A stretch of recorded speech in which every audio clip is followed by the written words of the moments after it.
بسم اللہ الرحمن الرحیم۔ السلام علیکم ورحمۃ اللہ وبرکاتہ۔ میم ٹی وی کے سلسلہ علمی مذاکرہ کے ساتھ آپ کا میزبان شاہ رخ فیروز قادری حاضر خدمت ہے۔ آج اس سلسلے کی 19ویں نشست آپ ملاحظہ فرما رہے ہیں۔ علمی مذاکرے کے سلسلے میں آپ کے سوالات کے جوابات حضرت علامہ مولانا مفتی محمد فرحان قادری دامت برکاتہ العالیہ قرآن و سنت کی روشنی میں ارشاد فرماتے ہیں۔ اپنے سوالات پوچھنے کے لیے آپ ہمیں اسکرین پر دیے ہوئے واٹس ایپ نمبر اور ای میل ایڈریس پر اپنے سوالات ارسال کر سکتے ہیں۔ آئندہ سلسلے میں آپ کے سوالات کو بھی شامل کیا جا سکتا ہے۔ آئیے علمی مذاکرے کا آغاز کرتے ہیں۔ سوالات جو آپ کے موصول ہوئے ہیں، ہم مفتی صاحب سے آپ کے سوالات کے جوابات لیں گے۔ مفتی صاحب السلام علیکم۔ وعلیکم السلام ورحمۃ اللہ وبرکاتہ۔ حضرت ایک سوال یہ موصول ہوا ہے کہ لزوم کفر اور التزام کفر میں کیا فرق ہے؟ بسم اللہ الرحمن الرحیم۔ لزوم کفر کے معنی ہے کفر کا لازم ہونا، اور التزام کفر کے معنی ہے کہ اپنے اوپر لازم کرنا۔ ایک تو ہے کہ کسی سے کفر کا صدور ہو جائے، چاہے غلطی سے ہی صحیح، تو اس سے اس فعل کو یا اس قول کو کفر تو کہا جائے گا، لیکن اس شخص کو کافر نہیں کہا جائے گا۔ یہ ہے لزوم کفر۔ اب اس پر اس کی اس خطا کو پیش کیا جائے، اس کی اس غلطی کو اس کو بتایا جائے کہ آپ نے یہ قول کہا یا آپ سے یہ فعل صادر ہوا جو کفر ہے۔ اگر وہ اصلاح کو قبول کرتا ہے اور توبہ کر لیتا ہے تو اس پر التزام کفر یعنی حکم کفر اس پر نہیں لگے گا، اور اگر وہ قبول نہیں کرتا، اپنی بات پہ ڈٹا رہتا ہے، تو اسے جو ہے التزام کفر کہتے ہیں، یعنی اب اس پر کفر کا فتویٰ صادر کیا جائے گا۔ اور یہ ہر دوسری تیسرے بندے کا کام نہیں ہوتا۔ جیسے کہتے ہیں کہ عمومی طور پر جو ہے مذہبی طبقے کے لیے، کیونکہ آپ کسی کو بدنام کرنا چاہیں تو مختلف قسم کے جو ہے نا اس شعبے کے مختلف قسم کی چیزوں پر آپ تنقید کر سکتے ہیں۔ مذہب کو جب بدنام کرنا ہوتا ہے یا مذہبی طبقے کو جب بدنام کرنا ہوتا ہے تو یہ بات کی جاتی ہے کہ یہ جس کو چاہے مسلمان سمجھتے ہیں اور جس کو چاہے کافر بنا دیتے ہیں۔ لیکن کافر بناتے نہیں ہیں، جو کافر ہوتا ہے اس کو کافر بتاتے ہیں۔ ایک بنانا ہے اور ایک بتانا ہے۔ تو لزوم کفر اور التزام کفر میں یہی فرق ہے کہ اگر کوئی شخص کفر کر دیتا ہے تو وہ اس کا لزوم ہے، اس کی اصلاح کی جاتی ہے۔ اس کے بعد اگر وہ قبول نہ کرے اصلاح کو اور اپنی بات پر مصر رہے، ڈٹا رہے، اڑا رہے، تو پھر اسے کہتے ہیں التزام کفر، پھر اس پہ حکم کفر لگتا ہے۔ اور یہ ہر ایک مفتی بھی کسی دوسرے پر التزام کفر یعنی کفر کا فتویٰ نہیں لگاتا۔ یہاں تک کہ علماء دیابنا کے کفر کے اوپر بزرگان دین فرماتے ہیں، علماء کرام فرماتے ہیں کہ اعلیٰ حضرت رحمۃ اللہ تعالی علیہ نے بیشتر کتب لکھے، اور بیشتر کی تعداد جو ہے دسیوں میں ہے یا سینکڑوں میں ہے، اللہ اور اس کا رسول بہتر جانتے ہیں صلی اللہ علیہ وسلم۔ تو وہ ان پر اصلاح پیش کرتے رہے۔ جب پتہ چل گیا کہ یہ اپنے اس کفر پر مصر ہیں، اپنی ان کفری عبارات پر مصر ہیں، اور یہ بات کوئی سہون یا خطأً ان سے نہیں ہوئی، جو عبارات انہوں نے لکھی ہیں اس میں کسی قسم کی سہو یا خطا نہیں، بلکہ یہ پورے مصمم ارادے کے ساتھ ایک مضموم طریقے سے ایک سازش کے ذریعے جو ہے مسلمانوں میں فتنہ ڈالنے کے لیے انہوں نے یہ عبارات لکھی ہیں، اور آگے جا کے اس کے 2 دھڑے کرنے ہیں، اسلام کے کئی دھڑے کرنے کی کوشش کر رہے ہیں، تب جا کے ان نام نہاد علماء پر جو دیوبندی کہلاتے ہیں ان پر کفر کا فتویٰ صادر فرمایا، اور اس پر علماء حرمین شریفین کی تصدیقات بھی آج بھی حسام الحرمین کے نام سے شائع بھی ہوتی ہے اور یہ موجود ہیں۔ تو یہ ہوتا ہے التزام کفر کے کسی پر کفر کو ثابت کرنا۔ تو یہ بات جو میں ضمناً یہ بات میں نے عرض کی، کیونکہ ایک سیکولر طبقہ مذہبی طبقے کے اوپر ہمیشہ سے یہ تنقید کرتا ہے، تو میں نے سوچا کہ اب یہ بات کی ہے تو ساتھ ساتھ اس کا بھی رد کرتے چلیں۔ اللہ تعالی اعلم۔ مفتی صاحب ایک سوال یہ موصول ہوا ہے، حجر اسود کا بوسہ لینے کے لیے دوسروں کو دھکا لگانا ٹھیک ہوگا؟ کیونکہ حجر اسود والی جگہ پر بہت رش ہوتا ہے اور جو بھی بوسہ لیتا ہے وہ دوسروں کو دھکا دے کر ہی بوسہ لے سکتا ہے، تو ایسی کنڈیشن میں کیا دوسروں کو دھکا لگانا ٹھیک ہوگا؟ عمومی طور پر تو یہی ہوتا ہے کہ حجر اسود کا اگر بوسہ لینے جائیں تو جب تک آپ دوسروں کو مارے نہیں، آپ عموماً ایسا ہی ہوتا ہے کہ نہیں پہنچ پاتے۔ یہاں یہ کہ اگر کسی کی قسمت میں لکھا ہو اور وہ انہی دھکم پیل کے درمیان میں سے گزرتا ہوا اتفاق سے حجر اسود تک ہی پہنچ جائے. یہ نہیں پتا ہوتا ابھی آپ یہاں پر اتنے قریب پہنچ جاتے ہیں حجر اسود کے اور دھکا لگتا ہے اور آپ بہت دور پہنچ جاتے ہیں لوگوں کے دھکوں کی وجہ سے. جب تک لوگ دوسروں کو پکڑ کے کھینچتے نہیں ہیں پھینکتے نہیں ہیں تب تک پہنچ نہیں پاتے. حالانکہ اگر وہ چاہیں تو وہاں پر بھی قطار والا سلسلہ کر کے, جب پورے حرم شریف میں یہ سلسلہ ہو سکتا ہے کہ کہیں بد نظمی نہیں ہوتی, سمجھ نہیں آتا کہ حجر اسود کے پاس کوئی انتظام کیوں نہیں کرتے. آیا یہ ان کا اپنا ہی کوئی ذہن ہے کہ یہ یہاں یہی چلتا رہے. خواتین بھی اکثر آ رہی ہوتی ہیں, خواتین بھی ہوتے ہیں, حضرات بھی ہوتے ہیں, اور یہ بے پردگی اور یہ ازدحام اور یہ مخالطت جو ہوتی ہے آپس میں ملتے ہیں, یہ یوں کہیے کہ ان امور کی وجہ سے وہاں پر اس طرح سے گھسنا اور لوگوں کو دھکا دینا یہ ناجائز ہوگا. بڑی سعادت کی بات ہے کہ حجر اسود کا بوسہ مل جائے. کم از کم اپنی خواتین کو وہاں کوشش میں شامل نہ کریں, خود جائیں کوشش کریں. اگر موقع مل جائے فبیہا, ورنہ کسی کو اذیت دیے بغیر ایسے ہی آ جائیں. اور طواف میں بھی حجر اسود جو چومنے کا حکم ہے اس میں بھی یہی فرمایا ہے کہ اگر حجر اسود کو چومنا ممکن ہو فبیہا, ورنہ استلام حجر کر لے کہ حجر اسود کی جانب دونوں ہاتھوں کو ایسے کر کے درمیان میں اپنا چہرہ رکھے اور اس کو ہاتھوں کو ایسے جو گویا تصور میں مس کر کے اپنی انگلیوں کو بوسہ دے دے کہ گویا حجر اسود کا استلام حجر, یا اپنے ہاتھ میں کوئی چھڑی وغیرہ ہو تو چھڑی سے استلام کر لے. یہ سنت طریقہ بھی ہے.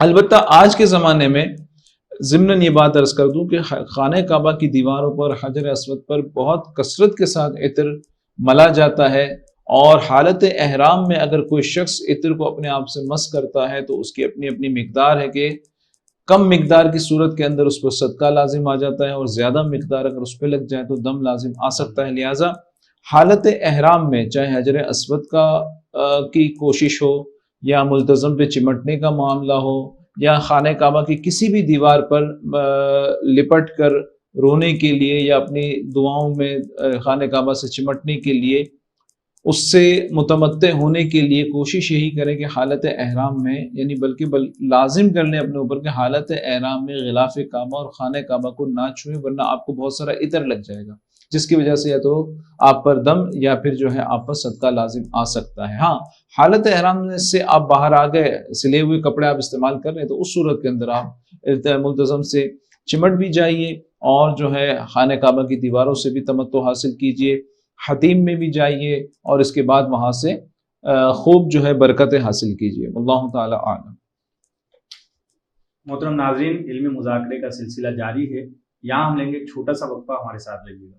صلی علیک یا رسول اللہ وسلم علیک یا حبیب اللہ, صلی علیک یا رسول اللہ وسلم علیک یا حبیب اللہ.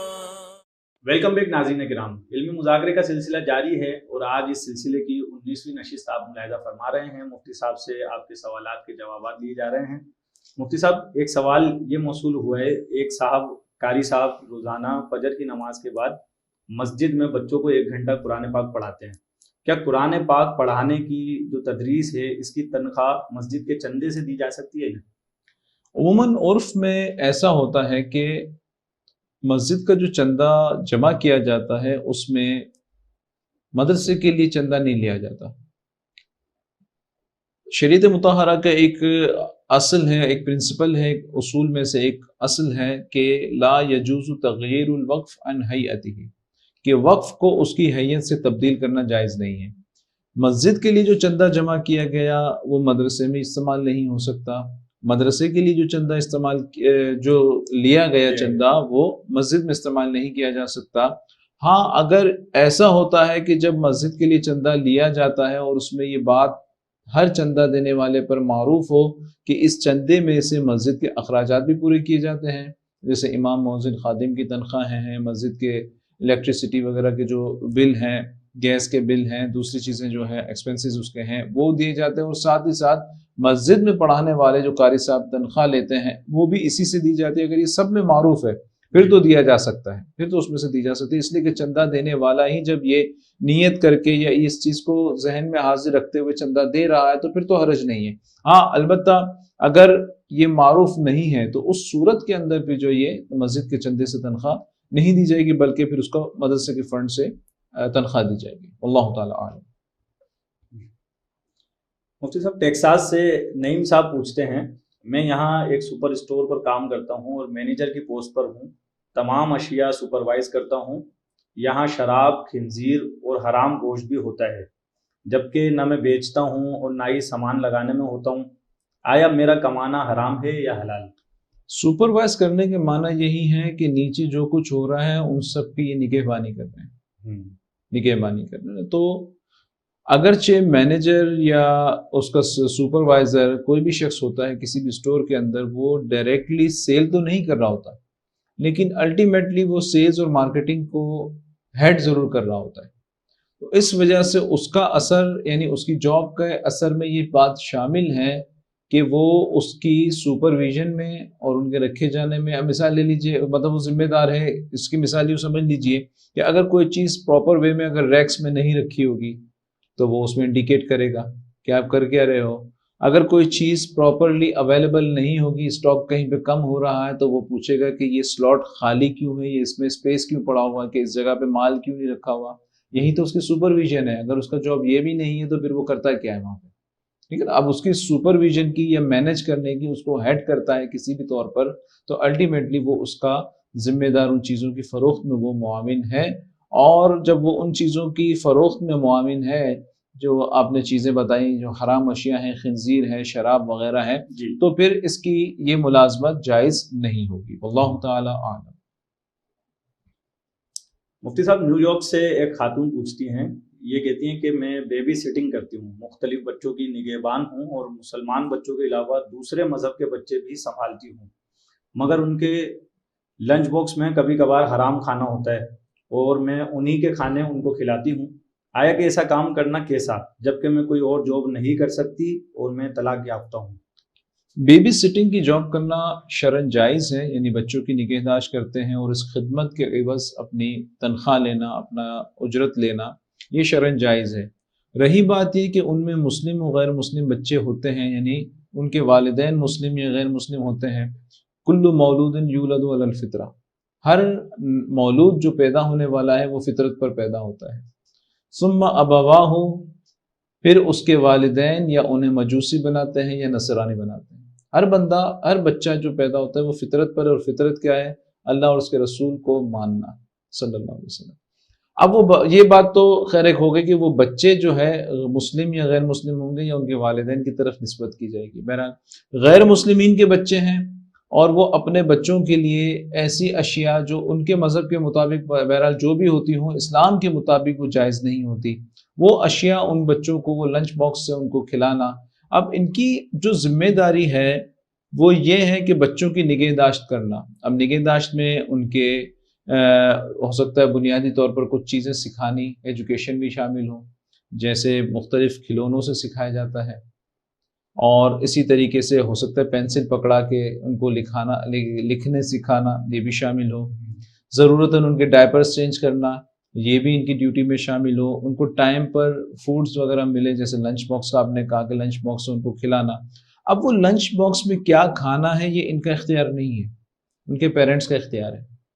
یہ ان کو آپشن دے سکتے ہیں کہ آپ لائٹ میٹ دیں، لائٹ غذا دیں، ہلکی غذا دیں، ایسی دیں جس کی وجہ سے بچوں کی صحت پر اثر پڑتا ہے یا اثر نہیں پڑتا، ایسا نہ دیں۔ جس طرح سے نارملی اسکولس میں بھی جو اچھے اسکولس ہیں وہاں پر اگرچہ وہاں پہ کھانا کھلانا ان کی ذمہ داری نہیں ہوتی ذمہ داری، لیکن اس کے باوجود وہ گائیڈ ضرور کرتے ہیں کہ اپنی بچوں کی میل اس طرح کی رکھیں جس کی وجہ سے بچے ایکٹیو بھی ہوتے ہیں، پڑھائی میں شارپ بھی ہوتے ہیں، اور جو ہے ان کو دلچسپی ان کی بڑھتی ہے پڑھنے میں، تو وہ مشورہ دے سکتے ہیں۔ اب رہی بات یہ کہ کھانا ان کے گھر والے جو بھیجتے ہیں وہ ان کا اپنا آپشن ہے، یہ بیبی سٹنگ کرنے والی جو ان کی گائیڈ ہوتی ہے، جو ان کی گارجین ہوتی ہے، اس کی ذمہ داری نہیں ہوتی، لہٰذا ان کی ملازمت یہ شرعاً جائز ہوگی، کیونکہ یہ حرام کھانا یہ نہیں کھلا رہی بلکہ ان کے والدین ان کو کھانے کے لیے بھیج رہے ہیں۔ واللہ تعالی اعلم۔ ٹھیک۔